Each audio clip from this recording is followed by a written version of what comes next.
मामला चाहे ईद उल फितर की हो या ईद उल अजहा की, जागना तो मस्ट है। ईद उल फितर में घर की सफाई और ईद उल अजहा में भी घर की सफाई ही करनी होती है, क्योंकि गोश्त वगैरह बनाना होता है। इसी चक्कर में हमारे घर में, क्योंकि कुर्बानी साल नहीं हुई है, फिर भी जागना पड़ा। पता नहीं क्यों, ये तो आदत सी बन गई है। रात भर जागे हैं, 4:45 बजे सोए हैं और फिर हमारी आंख खुली है 6:15 बजे। वो इस वजह से क्योंकि नमाज का टाइम था 5:50 और हमारी मस्जिद में नमाज का टाइम था 6:15 बजे। फिर भी थोड़ा लेट आंख खुली तो हमने कहा लेट नमाज पढ़ने जाना है। लेकिन मैंने बोला कि भाई तैयब को उठाया, सनी भाई को उठाया, मैंने कहा आप लोग तैयार हो, जल्द से जल्द मैं रेडी हो जाता हूँ। मैंने जाके रेडी हुआ हूँ, तकरीबन मैंने बाल बनाए हैं। बाल बनाने के बाद घड़ी पहनी है और सुन्नत के मुताबिक हजर अस्वद का इतर लगाया। इतर लगाने के बाद अल्हम्दुलिल्लाह बिल्कुल तैयार फ्रेश हो गया था मैं। इन लोग को निकाला, मैंने कहा भाई नमाज के लिए लेट हो रहा है, आप लोग आओ साथ में। सनी भाई मैं तैयार, हम लोग पहुंचे नमाज पढ़ने के लिए मस्जिद। और यकीन माने जहाँ हम लोग नमाज के लिए पहुंचे हैं वहाँ नमाज थी 8 बजे और हम लोग पहुंच गए 7:35 पे। मैंने कहा आधा घंटा हो गया, इमाम साहब अभी तक आए ही नहीं है, बहुत लेट हो रहा है और अभी जाके कुर्बानी भी देखनी है। दोस्त ने भी बुलाया था, इतने में इमाम साहब की एंट्री होती है, वो बयान करते हैं, फिर नमाज का तरीका बताते हैं। हम लोग उसके बाद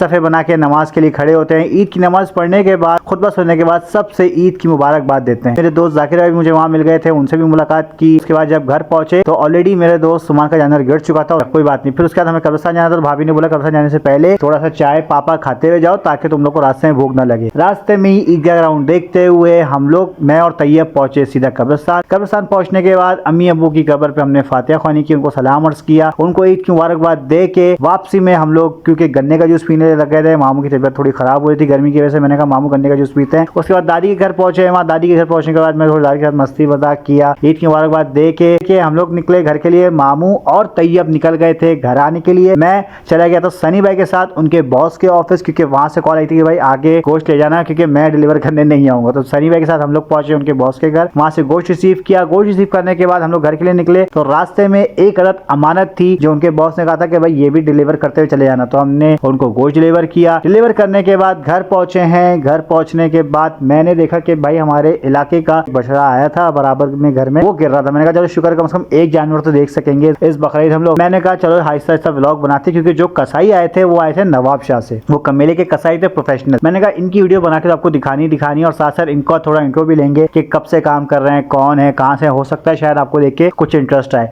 तो इनकी बात सुनते हैं और उसके बाद फिर इस व्लॉग को एंड करेंगे। हमारे स्पेशल नवाब शाह से बुलाए हमारे रिलेटिव ये मोहम्मद हुसैन भाई अपने बारे में बताया, कब से काम कर रहे हैं आप? 12 महीने का काम है इनका। समझ लो भाई है हमारे, मोहब्बत में काटने आते हैं, वैसे नहीं इधर उधर जाते। ये लोग प्रोफेशनल कसाई थे, क्योंकि उन्होंने 6 मन का जानवर आधे घंटे में बना दिया। भाई क्या बात है इन लोगों की। खैर इस ब्लॉग को इधर ही एंड करता हूँ। बहुत ज़्यादा ख्याल रखिएगा। Stay happy and stay blessed with us. Thank you so much. Allah हाफिज़।